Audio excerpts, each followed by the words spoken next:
E agora a gente convida para conversa aqui nesse horário, no Nova Manhã, o mentor de empresários e CEO da Minuti RP, André Minuti. A gente vai falar um pouquinho sobre saúde mental dentro das empresas. Tem algumas pesquisas que mostram a importância de se oferecer, tratamentos, acompanhamento da saúde mental e como isso, de certa forma, está ligado também com as questões de inteligência emocional e a liderança dentro das companhias. Bom dia, André. Obrigado por estar aqui com a gente.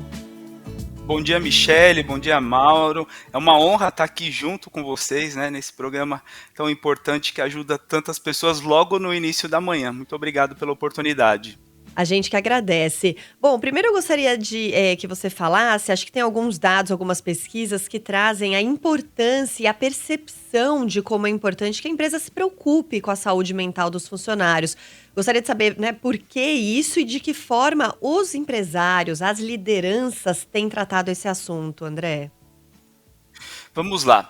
Isso começou muito com pesquisas em empresas norte-americanas, muitas empresas na Europa também, onde começaram a perceber que os colaboradores, os funcionários, estavam perdendo qualidade no trabalho. E isso não estava ligado ao físico, mas começaram a entender que isso estava ligado às emoções das pessoas. Falava-se muito, você precisa separar na empresa ser 100% profissional e não emocional. E aí nas últimas 2 décadas muitas pesquisas começaram a entender que não dá para separar. Nós trazemos as emoções que nós temos no nosso dia a dia, nós levamos na empresa para casa e as empresas começaram a trabalhar isso de uma forma séria. E para bem de nós, isso está chegando de uma forma mais forte nas empresas aqui no Brasil. E isso é realmente muito bom. E André, detalha para a gente um pouquinho o que a gente tende a entender como saúde mental e o que as empresas podem fazer para ajudar os seus colaboradores nesse quesito. Perfeito. Eu vou logo para a prática. Tá? Eu gosto muito disso, é a forma que nós trabalhamos na empresa. Saúde mental é a qualidade que as pessoas têm das emoções. Então eu posso ter uma qualidade boa, uma saúde mental boa, ou seja, eu tenho boas emoções e isso me remete a bons comportamentos. Tá? E aí eu já ligo com a inteligência emocional. A inteligência emocional, também resumindo, é a capacidade de integrar completamente a razão e a emoção. É como se o nosso cérebro fosse dividido em 2 partes, racional e emocional. E na escola, nas faculdades, nos treinamentos, nós somos desenvolvidos muito na parte técnica, na parte racional, mas praticamente nada no campo emocional. E aí nós vemos muitos colaboradores, muitas pessoas hoje sofrendo de doenças, começando às vezes por uma simples tristeza, sendo levado até níveis de depressão, outras doenças que vão afetando no dia a dia a qualidade dos profissionais.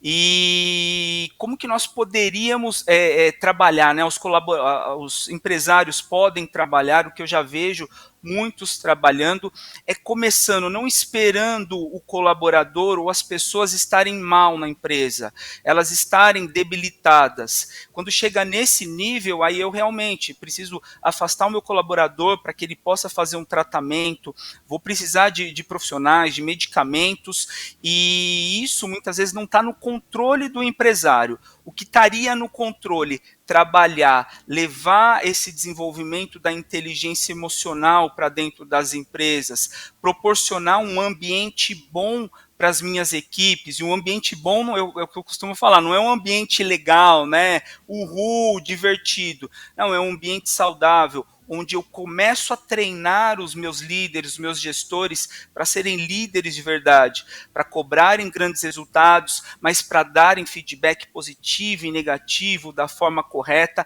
e eu começo a fazer com que dentro da empresa seja um local bom, muitas vezes eu ouço, né, depois de treinar líderes, eles começarem a aplicar aquilo nas empresas, olha, eu me sinto bem quando eu venho para a empresa. O que isso quer dizer? Que aquela empresa está conseguindo, de alguma forma, nesse caso de treinamento, trabalhar com as emoções dos seus colaboradores. Ô André, você acha que aqui no Brasil, e até pela sua experiência estudando outros países, essa cultura do feedback, que é esse retorno que você dá para a pessoa, seja um feedback positivo e negativo, porque quando você dá bastante feedback, a pessoa se habitua e ela não vai encarar um feedback negativo como algo melindrado, porque ela sabe que tá o tempo todo lá, existe essa conversa.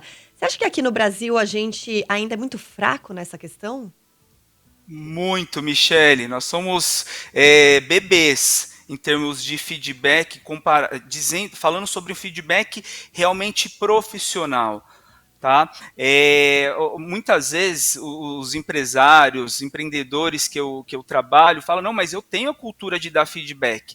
Não, tem a cultura às vezes de dar elogio, ou de dar uma bronca, o que não é feedback, muitas vezes de uma forma errada, na frente de outras pessoas. Ou a cultura do feedback ela pode ser muito ruim simplesmente por não dar o feedback positivo no que a pessoa faz bem.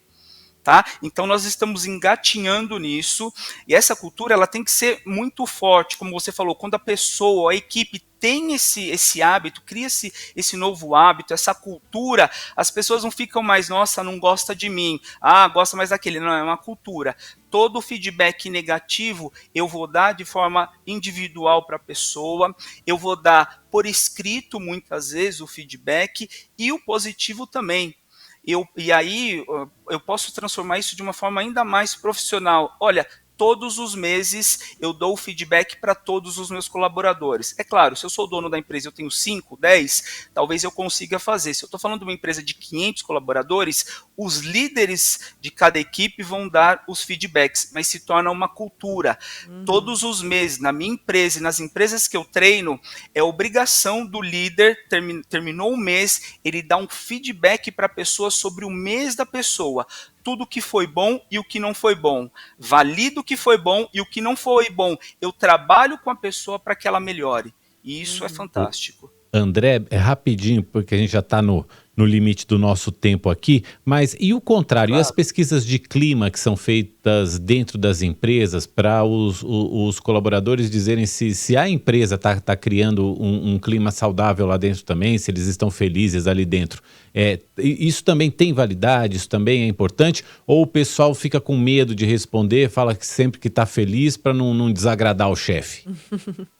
Mauro, isso vai depender muito de como eu faço o lançamento dessa avaliação.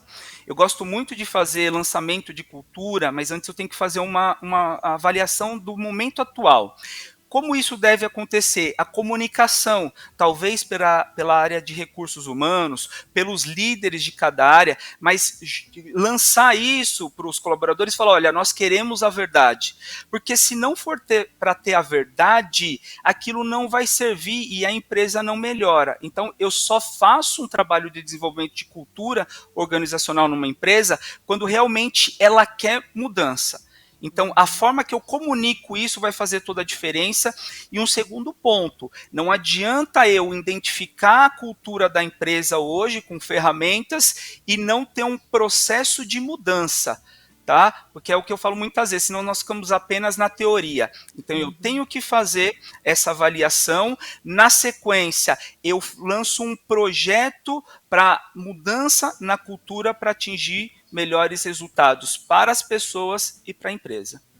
Tem bastante manifestação dos ouvintes, né? Falando sobre os seus ambientes, a questão do luto que muitos funcionários acabam passando sozinhos porque ficam com vergonha de dividir com os outros. Mas a gente agradece demais a sua participação, muito legal. Feedback muito positivo dessa entrevista, viu, André? Muito ótimo. Bom. André Minucci, que é mentor de empresários, CEO da Minucci RP. Muito obrigada pela sua participação. Até uma próxima oportunidade. Obrigado, Michele. Obrigado, Mauro. Um ótimo dia e até a próxima. Um grande abraço. Valeu. Nova Manhã.